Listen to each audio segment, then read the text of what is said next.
CPS tonight, when a child dies, a community rallies in grief. That was the case when a toddler was killed on Madison's east side just a couple of weeks ago. And that's why there is anger when the community learned that Child Protective Services had been involved with this home. Now, there is still a lot we do not know about this case, and much we may never know because of child privacy laws. For now, we're getting a better understanding of how calls to CPS get handled across Wisconsin. Investigative reporter Naomi Coles reports.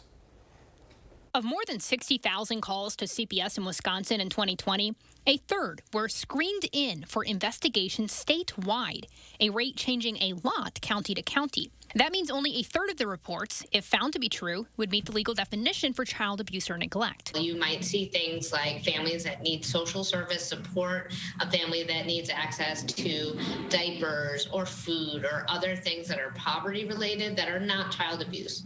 But what disturbed lawmakers in a recent hearing? A small handful of the 27 child deaths from abuse or neglect in 2020 where there were past screened out or unsubstantiated reports. 5 days before this child was ultimately killed, there was a referral that was screened out.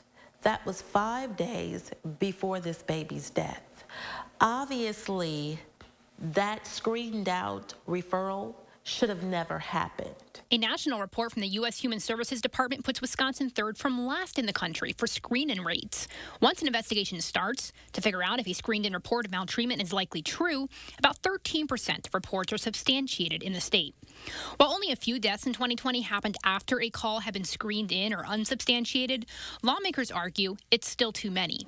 It bothers me when I hear that this is just such a small percentage compared to the sheer volume of kids that we're dealing with. At the end of the day, that's still a life. We really have to err, in my opinion, like LaTanya says, err on the side of the safety of the child.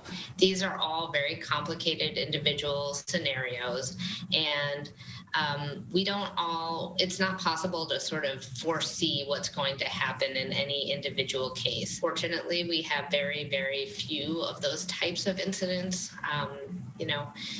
It's a very, very rare scenario, and each one in itself is a tragedy. Republican Representative Pat Snyder has chaired the Assembly Children and Families Committee for 4 years. Democratic Senator LaTanya Johnson has also sat for years on the Counterpart Committee in the Senate. Their concern crosses party lines.